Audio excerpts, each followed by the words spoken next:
To think an anime manga about superheroes would be dominating the shonen industry for 7 years straight, and not just in North America or Asia, but worldwide. My Hero Academia is a story about how Izuku Midoriya goes from being a quirkless young boy to the greatest hero in the verse. But what is it that makes My Hero so dominant in the anime manga industry? Is it Deku himself? Maybe the supporting cast? Or possibly the animation and art? Don't worry, today I'll break down the MHA's secret to creating such a successful anime manga. But first, we have to start with the premise of the show. The author Kohei Horikoshi's favorite manga series when growing up was none other than Naruto.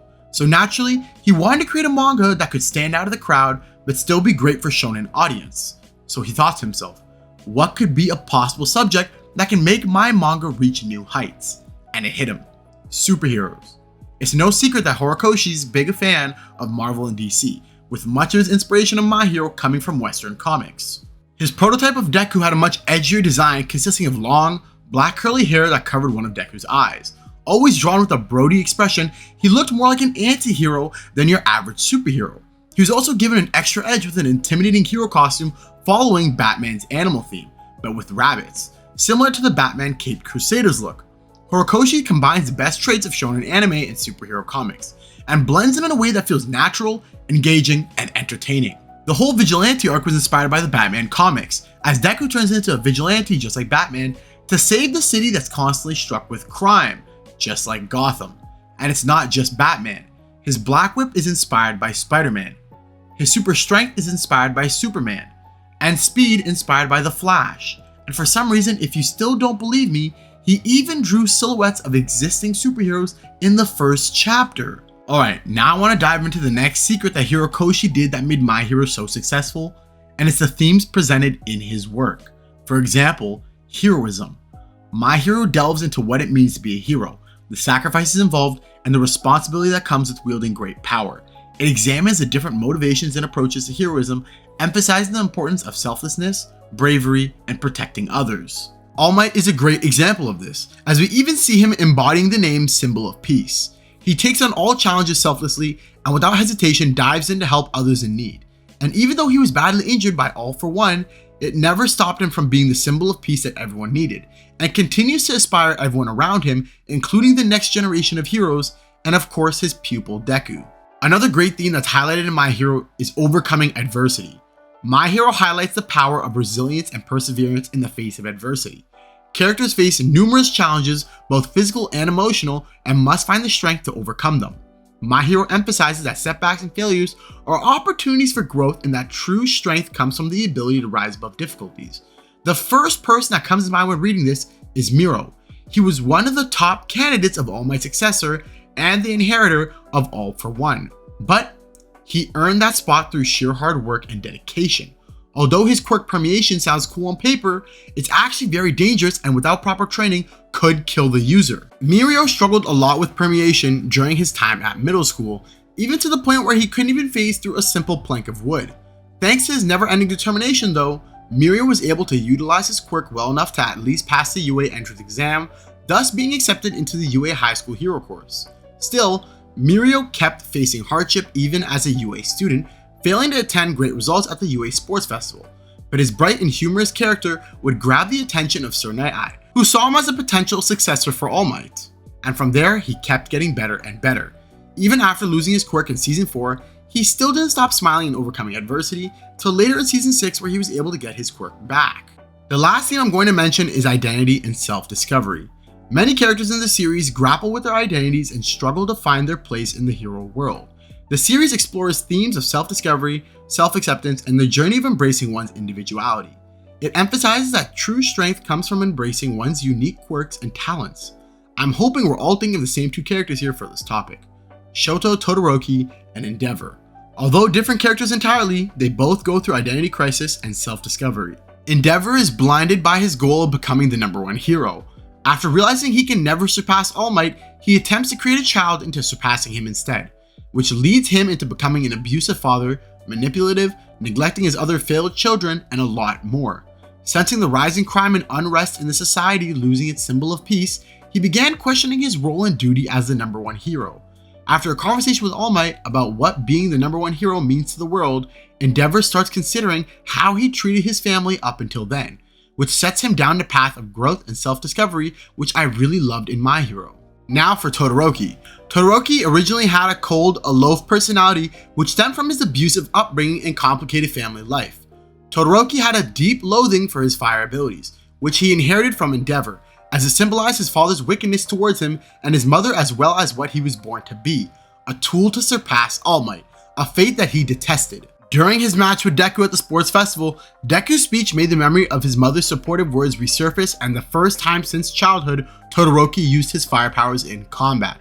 After the battle, Todoroki had mixed feelings about using his left side, but after reconciling with his mother, Todoroki eventually came to terms with the half he once hated and became willing to train it further, now realizing that it's his quirk and not his father's. The final secret I'll be revealing that made My Hero so successful is the cast of characters, but not just on an enjoyment level, but how relatable a lot of these characters are, including Deku.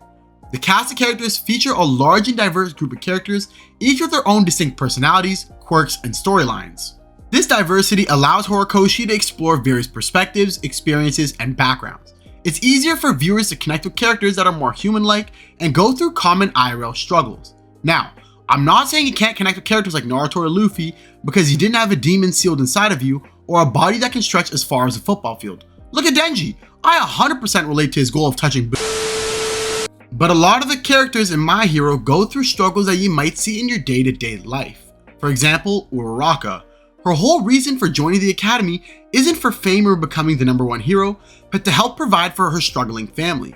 Crazy thing is, there's a lot of celebrities in the world that do what they do to help provide for their families. Athletes are a great example.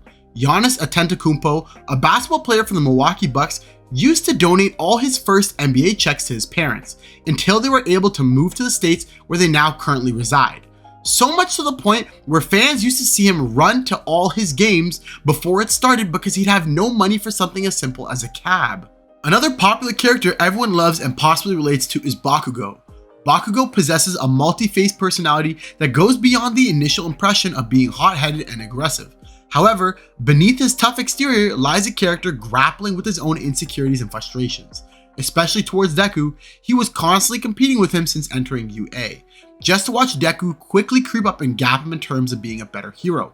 Not to mention, he also felt guilty that All Might had to retire because of him, and insecure that Deku was trusted with All Might's quirk instead of him. It's frustrating for someone as talented as Bakugo to watch someone talentless like Deku quickly close the gap. And without a doubt, you've gone through a time where you felt frustrated that others are achieving goals you currently seek. So it's intriguing to watch Bakugo's character growth. Also inspiring the viewers to understand that others might be growing at different rates, but progress is still progress, and as long as you're putting in work towards your goal, you can achieve it, whether others catch up to you or not. And probably the most relatable character in the show, Deku. Deku starts the series as an underdog, without an inherent quirk in a world filled with extraordinary abilities. This relatable starting point allows the viewer to understand his struggles, as many of us have felt inadequate or overlooked impossible aspects of our lives. Watching him go from a quirkless wimp to a hero in training gives hope and inspires us to persevere in the face of challenges. And that's not all. Deku embodies the universal theme of having dreams and aspirations. He idolizes the greatest hero, All Might, and yearns to follow in his footsteps. His unwavering determination to achieve his dream resonates with us to also harbor our goals and ambitions.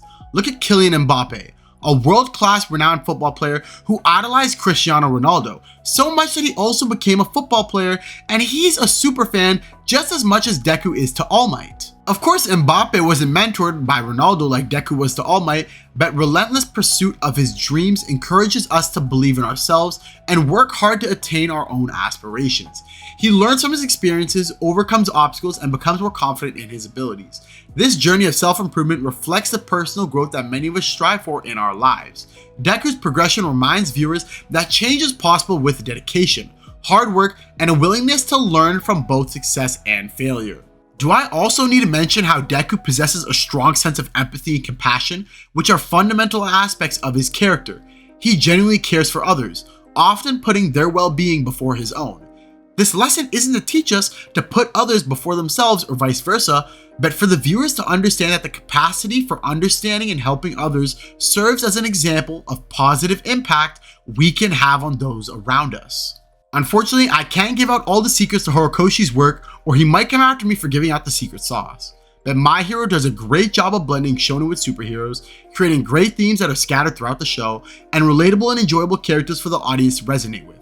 And I didn't even get into quirks, antagonists, female characters, and plot, etc. So, if you're confused on why My Hero has been dominating for over 7 years, now you know. If you enjoyed the video, make sure to like and subscribe for more content like this. If we see more love, maybe I'll come back with a part 2. Since we're still a small channel, we read every single comment and will most likely reply to it as well. Thanks for watching, and as always, I'll see you guys in the next one. Take care.